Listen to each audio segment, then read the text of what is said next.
మంచిర్యాల జిల్లా చన్నారం మండలంలోని అంబేద్కర్ విగ్రహం వద్ద కేంద్ర హోంమంత్రి అమిత్ షాకు వ్యతిరేకంగా కాంగ్రెస్ నాయకులు నిరసన చేపట్టారు. ఈ సందర్భంగా మాట్లాడుతూ పార్లమెంట్లో అంబేద్కర్ పై అనుచిత వ్యాఖ్యలు చేసిన కేంద్ర మంత్రి అమిత్ షా క్షమాపణ చెప్పాలని కోరారు. అమిత్ షాను మంత్రి పదవి నుంచి బర్తరఫ్ చేయాలని డిమాండ్ చేశారు.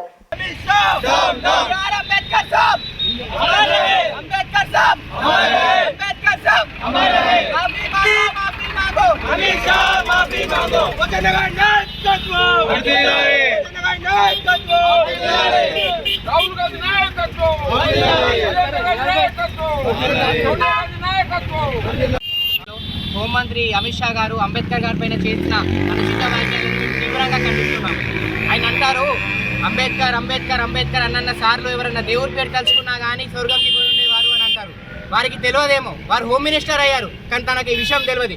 ఎంతో మందికి బీద కుటుంబం నుంచి వెళ్ళి జాబులు సంపాదించి తన కుటుంబాన్ని మంచిగా పోషిస్తున్నారు అంటే అది అంబేద్కర్ గారు రాసిన రాజ్యాంగం వల్ల వాళ్ళు సంతోషంగా ఉంటారు. అలాంటి కుటుంబాలకి అంబేద్కర్ గారు ఒక దేవుడు లాంటి వారే. ఆ విషయాన్ని అమిత్ షా గారు ఈరోజు మర్చిపోయారు.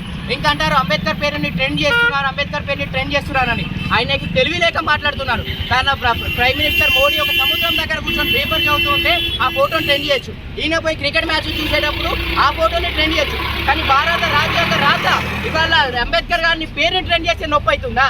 తాను ఇంకా మా కాంగ్రెస్ పార్టీ పైన పుట్టుక జరుగుతారు అంబేద్కర్ గారిని కరెక్ట్ చూసుకోలేదు అని చెప్పేసి. వాళ్ళ ఈ విషయాన్ని మర్చిపోయారా?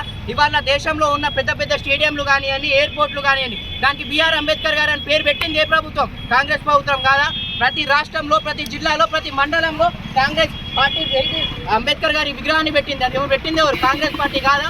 మేము కాంగ్రెస్ పార్టీ ఎప్పుడు కానీ అంబేద్కర్ గారి సూచనల మేరకు నడుచుకున్నాం. కానీ మీ బీజేపీ పార్టీ భారత తిరంగాని తిరసి కొట్టింది. మీ బీజేపీ ఆర్ఎస్ఎస్ పార్టీ మనుస్త్రీని నమ్మే వాళ్ళు, మీరు ఆర్ఎస్ఎస్ వాళ్ళు ఇవాళ అంబేద్కర్ గారి మనోభావాన్ని దెబ్బతీస్తున్నారు.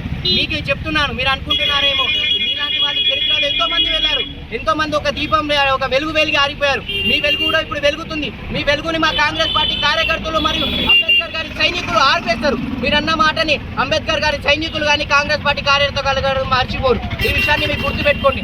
ఈ విషయాన్ని మేము గుర్తుపెట్టుకొని మిమ్మల్ని గద్ద దింపే వారికి మేము పోరాడతాం. ఈ విషయం పైన మేము చాలా అంటే చాలా కట్టుకొని మీ పైన పోరాడతామని తెలుపుతున్నాము. ఇవాళ ఈ స్టేట్ కాల్ ఎన్ఎస్యూ మరియు రాష్ట్ర యూత్ కాంగ్రెస్ ఇచ్చిన పిలుపు మేరకు ఈ ప్రోగ్రాన్ని మేము చేసి మేము నిరసన తెలుపుతున్నాము. వెంటనే మేము అమిత్ షా గారిని క్షమాపణ కోరుకోమని తెలుపుతున్నాము. లేదంటే రాబోయే రోజుల్లో పరిణామం చాలా తీవ్రంగా ఉంటుందని హెచ్చరిస్తున్నాము. కాంగ్రెస్